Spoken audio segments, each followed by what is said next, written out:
We're gonna have a beer and a chat.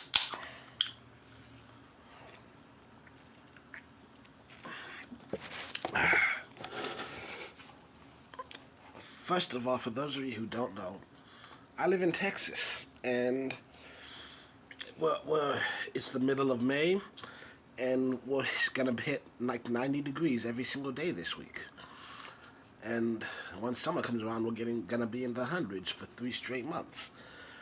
So you're gonna start seeing me sweat more in these videos. It's because that's really the only option. It's either sweat more, or I start having the fan and air conditioner on, and they both make noise. Because I don't have those fancy new air conditioners that somehow keep your house a perfect 73 degrees without making a single sound. How is that even possible? But whatever. Beer in a chat. Now, I've already decided what I'm going to title this video, and I know some of you have read that, and you might be here for the wrong reasons. It is a slightly misleading title, but only slightly. Firstly, we're going to start off with the bad stuff, so if it gets a little depressing, if you're in a bad mood, I'm sorry. Because I got some shit and I need to say it. And we're going to try to end on positive notes, because there are good things worth saying. But let's start with some real shit. First of all, let's talk about toxic masculinity. It's somehow a hot button issue, and I don't understand why. Well, first of all, let's just establish that there is a difference between masculinity and toxic masculinity. Because masculinity by itself is not an inherently negative thing. There are many benefits to masculinity. But when it comes to toxic masculinity and the prevailing views held by those who practice it, it can be so harmful and dangerous in many ways. And it affects men and women equally. It affects everyone in the world. Because it's a horrible way of looking at life. I remember the first time I was told, you're the man of the house. See, I grew up surrounded by women. I was the youngest person in the house. But I remember very distinctly the age of 5 years old. Oh, hell, I think maybe even 4 years old. I remember, either way, as a kid, being told, oh, you're the man of the house. You got to protect us all. And let me tell you, if you're relying on a 4-year-old to keep you all safe, your whole family's about to die. That's just a fact. I mean, they think I'm Kevin McAllister? The fuck, man? I ain't protecting nobody.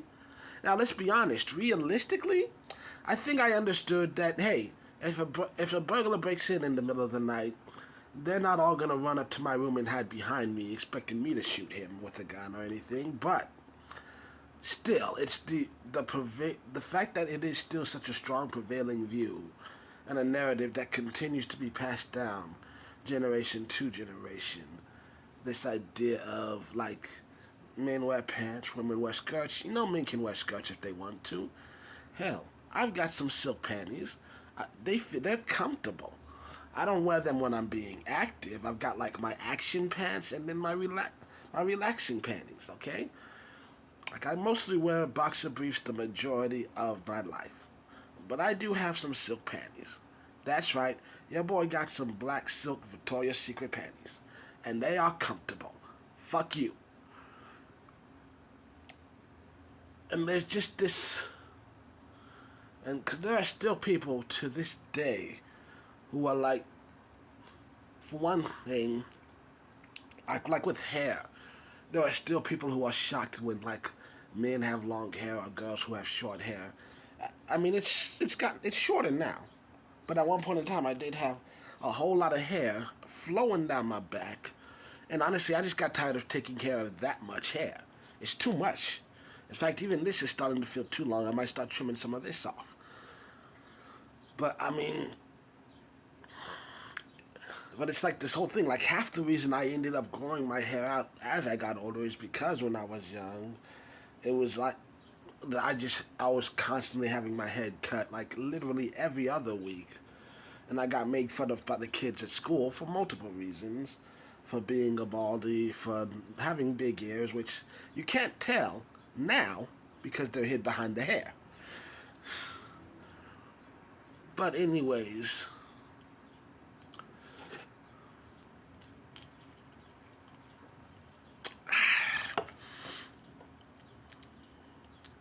I don't even remember what the point I was gonna make was, except that, oh yeah, there's so many views on the world and what a person is supposed to be, and like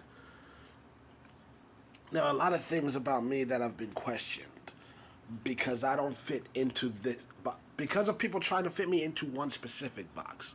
But people are so multifaceted, and no one human is a monolith. I do not represent all men. I do not represent all black people. I do not represent all black men. I mean, I'm Nathan Nile. I am the one, the only. And there might be other people out there like me who, you know what? I enjoy taking bubble baths, listening to Celine Dion and Mariah Carey. That might not be all men, but that doesn't mean I'm the only one. I mean, hey, some people do, some people don't. I'm betting there are a lot of men out there who would enjoy it if they tried it. You know, I enjoy boy band music. I don't know why. Something about male vocals in harmony that just triggers something in my brain. I enjoy barbershop quartets. They're fun. Have you ever listened to barbershop quartets? They get a lot of slack. In fact, they seem to have disappeared for the most part. But they got some fun little ditties. I enjoy musicals. There are a lot of really good musicals out there. You know, I don't I don't take care of myself as well as I should. But emotionally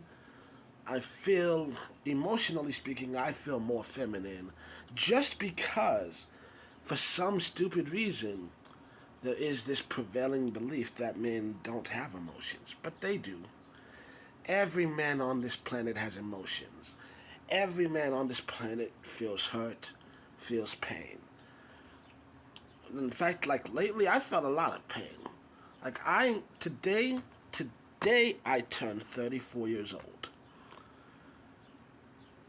And I've talked extensively with my therapist about the fact that I am still grieving. Now, what specifically am I grieving? Well, there's a couple of things, but specifically today we're talking about I can't seem to stop grieving the life I didn't live and all the experiences I've never had. Because today I turned 34 years old and I've still never been on a date. That's right. Your boy has never been on a date. Technically, I had a girlfriend for like a month freshman year of high school. It really never got that serious, though. It's not like a real relationship, you know? We had our first fight, next thing you know, we breaking up.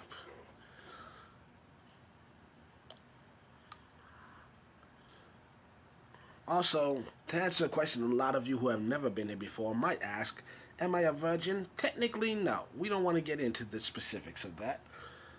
But it has been quite a while. And I'm not that upset by it. I mean, I'm a little bit upset because here's the thing. I do get lonely sometimes. I mean, don't get me wrong. I enjoy being single. I have learned to really love this life. I mean, to some degrees, hey, kuna matata. No worries, no responsibilities. I do whatever the fuck I want, whenever the fuck I want. You know, there's a lot of freedom that comes from being a bachelor. I'll save a lot of money too. I end up spending it, but on myself. Cause like, oh, last time I spent money, last week I went to Nostalgia Con. You know what? We'll talk about that more at the end of the video, though. And we'll keep talking on this level. Cause when I think about it, cause like I said, most of the time I love this life, but hey, it gets lonely sometimes. And sometimes when you're lonely, you do feel sad. And you know what one of the leading killers of men in the 20th century is? And yes, I know we're in the 21st century. We're not talking about the 21st century. We're talking about the 20th. It's masculinity. Because we're taught to just bury our feelings, okay? Men, even those who grow to old age, women still end up outliving them for like 5 years or more, just for the fact that men don't go to doctors that often. Because you're not supposed to admit that something hurts. You're not supposed to admit that something's wrong. Even though it's like, hey, if something is physically wrong with your body, That's not necessarily a knock on your masculinity. That just means, hey, the human body is somewhat fragile. Shit happens to it. Okay? You don't prove your strength by just living with pain. That just proves you're an idiot and a stubborn piece of shit. And yes, I'm talking about myself. But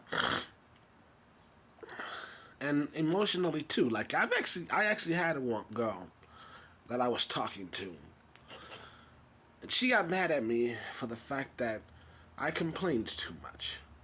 Because apparently that's a failing, and to some degree, I get where that's coming from. It can be exhausting, but and now looking back on it, I almost feel bad for her because she's talking about I want to live a life with no negativity, and that's just impossible.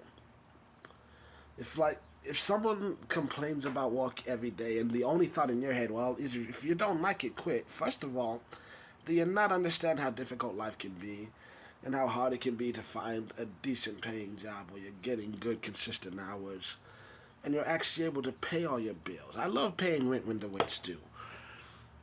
I love that I can afford groceries and still, buy things that I enjoy. I can live fairly comfortably. That doesn't mean I can't still have complaints. That, I mean, there's a difference between having a good life and being fucking delusional.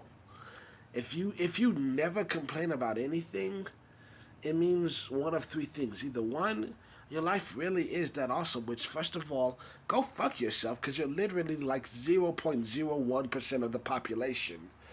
Or it means two things. Either one, you were taught not to complain because it's a sign of weakness, which is, I feel like 98% of the population. Or two, you're just genuinely a positive, optimistic person. But look, everyone complains sometimes. Me, a lot of things bother me. I've got anger issues. And it is something I've worked on over the years. It's not as bad as it used to be, but every now and then I still need to vent. It feels good to vent. Sometimes when you're angry, at least for me personally, it just takes saying it out loud to make me feel better. Sometimes all I have to do is hear myself say it, and now I realize how ridiculous I fucking sound, and I'm able to get over it just like that. I'm like, yeah, I'm angry over nothing. But there are a lot of people who don't seem to understand that concept, and it is frustrating. And you know what I realize?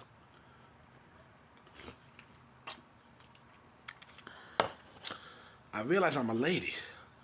And I don't mean that literally. I mean that like, because you see that on so many TV shows where that's just a thing. It's like a thing where like married couples, the woman, anytime she complains about something, the husband tries to fix it, but she doesn't want it fixed. She just wants to complain. And he's like, I don't understand it. But I'm like, I do. Sometimes you just need to get it off your chest. It's not about being fixed. It's just about just releasing the tension. Sometimes just complaining about your day feels as good as getting a massage. You're relieving the pressure. You're getting the stress out of your body. Because if you don't get rid of it, if you carry it with you, it festers, it grows, and then you end up taking out 30 years of anger on someone who doesn't deserve it. Oh,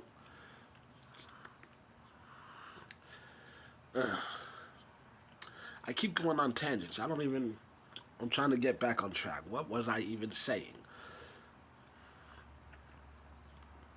The point is, I get sad sometimes.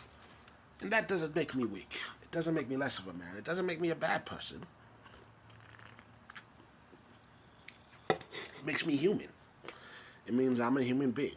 Sometimes I get sad. Sometimes I get lonely. It doesn't inherently mean that life is bad. It's just like, hey, every now and then you wake up in the morning and you look around and you realize you're all alone. And you wish that maybe someone was there. That's not inherently wrong. At the same time, I do bear some of the responsibility of this, because if I'm being completely honest, I have not been emotionally open to the majority of people in my life. And anyone who's been in my life consistently 10, 20, fuck it, even 2 years. I mean, I'm a completely different man now than I was 2 years ago.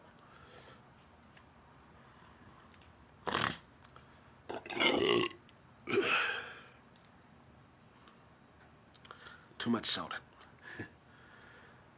But, man,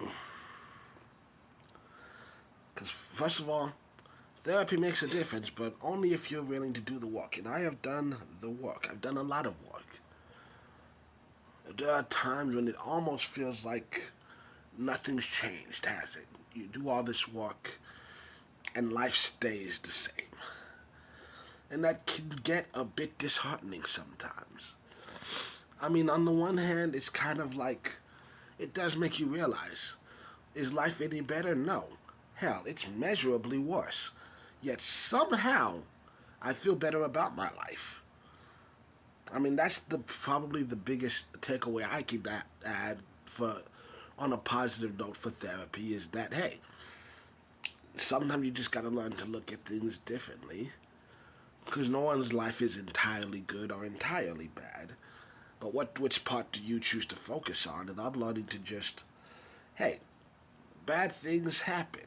And sometimes you feel bad. You get angry, you get sad, you get scared. But you don't have to hold on to emotions. You can still allow yourself to feel them. You have every right to feel those emotions. But do you have to let them linger? I mean, you can choose, when you feel sad, you can choose to hold on to that sadness and let it consume you. Or you can take a moment to say, I feel sad right now. And then you let the moment pass, you let the sadness pass, and you go on with your life, and you let the next moment happen. And you open up yourself to feel the happiness.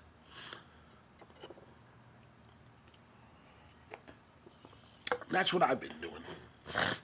It's not necessarily that life has gotten better, but I've gotten better at at having a good life.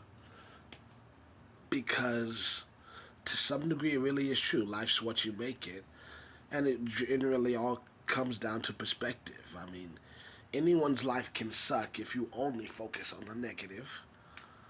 And by that same trophy, I mean, anyone just about. I mean, there are some people in some truly horrific situations, but for the vast majority of us on this planet, the only difference between a bad life and a good life is, you know, what do we choose to focus on? And I'm focusing on the positive. So, few things have happened recently. Like, I went to a nostalgia con last weekend. It's a celebration of like 90s culture. So many VHS tapes. I felt like I was at Blockbuster all over again. It's like, wow. I did not know this many VHSs were still in existence. I figured they all ended up in a trash pile 20 years ago. But nah, they're all still around. They still exist. And it's like, if there was a single person there with a walking VHS player, who knows how many of those things I would have brought and bought home with me. I'm just saying. Saw plenty of tapes, did not see a single player. Maybe I only went on. I went a little bit on Saturday. I didn't stay very long, but Sunday I was there like 4 or 5 hours, I think. And but yeah, I'm just saying. So then, who knows? Maybe someone did bring a VHS tape and it sold on Friday, while I was at work, because I had to make some money every now and then.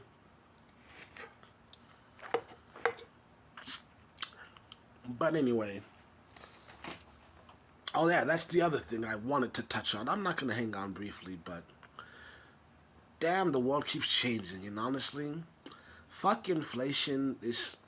First of all, this bullshit feels so artificial. I feel like I don't think the cost of materials is necessarily increasing to the degree that inflation keeps increasing.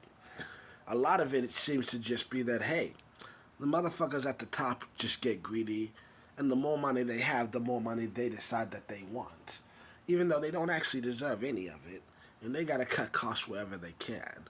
People complain about the cost of labor going up. Well, the cost of labor goes up because the cost of living goes up, and people need to be able to make enough money to pay rent.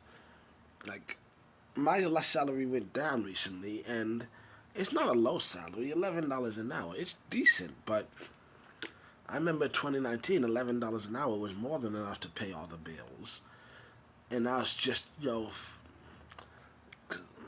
I was at the beginning of 2020, before lockdown, I was still at 11, I think.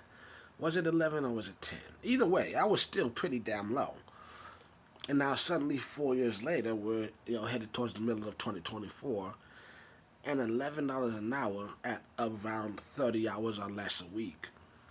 I'm barely making enough to cover my bills, and the only reason and I've actually made major cutbacks. I can still somewhat live in luxury, not necessarily like yacht luxury, but like I can live comfortably only because, hey, I spent years building up a savings account, which I have been dipping into recently, both for my both for my personal enjoyment as well as helping out my family. My savings account has been cut in half since this year started. And that fucking sucks. But I also know, hey, I still have more than enough to get by. More money will come in. I'm not hassling over it too much. And I also know, hey, money doesn't mean everything. You gotta live while you're alive, because you can't take it with you.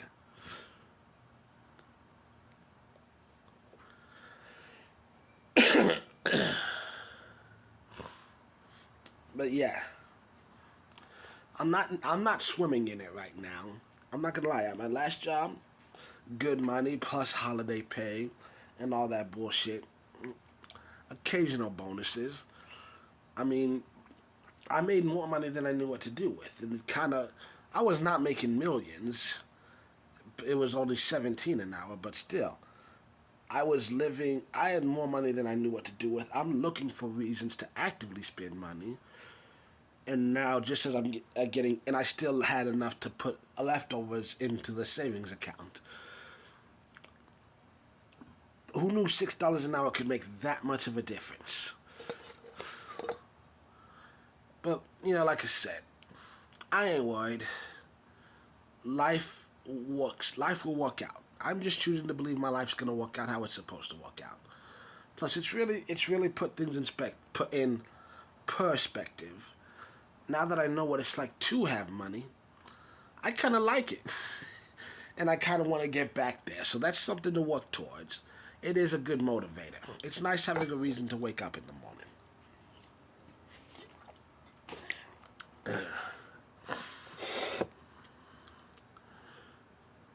But yeah. Oh, I completely forgot. I was talking about NostalgiaCon. Damn, me and these tangents. Yeah, NostalgiaCon was fun. Met some good people. I met James Marsden. Incredible actor. Did a whole lot of shit. Like, I actually told him, I was like, yeah, I literally feel like I could not turn on my TV at all as a kid without hearing your voice. And we talked about it. Like, why the hell isn't The Weekenders on Disney Plus? Which, for those of you who don't know, The Weekenders, one of the greatest shows ever. I think it's the show that replaced Recess when it went off the air. It's just four kids, Tino, Carver, Tish, Lore, and just the crazy shit they got into on the weekends. And it's a great show. Been waiting years. It has yet to pop up on Disney Plus. It's literally one of my all-time favorite Disney shows ever. It needs to be on there, Disney. What the fuck? Anyways, James, great guy. Fucking loved meeting him. I was so nervous to go up to him. Literally was about to shit my pants, but he was a nice dude, really fun. It was a great interaction. I bought a few things, actually. Ooh, I have one of them. I thought I had one of them right here. Give me a second.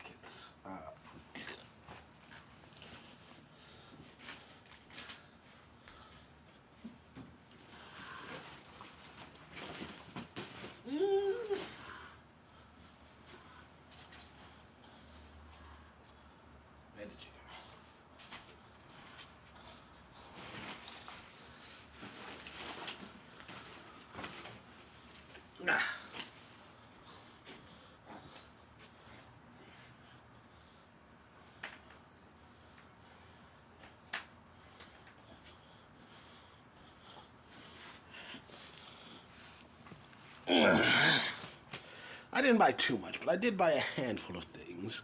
I'm not gonna lie, more than half my budget just went to the ticket. But there were some gems I picked up, like, have you ever been to a garage sale or a yard sale? Because that's what some of these, that's what, I don't, not every convention, but NostalgiaCon especially, it really felt like that. Because I found this little gem, little Venom puppet, $5. Hell yeah, I saw that and I'm like, 5 for this? Give me right now. Nah. Liver, lungs, so many snacks, so little time. Shouldn't have done that. That hurt my voice. I also found this amazing little ditty. For those of you who don't know, Digimon, and Digimon way better than Pokemon. If you want, in case you want to wear,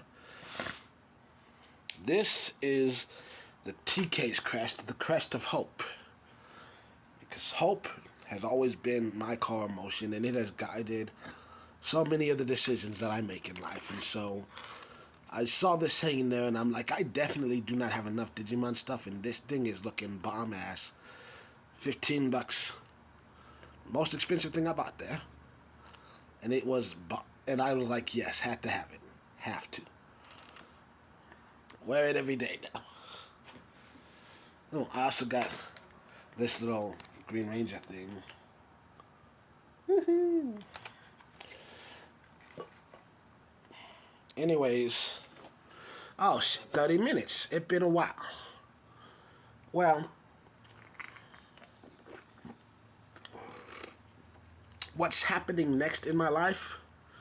Honestly, I have no fucking clue. But I'm hopeful.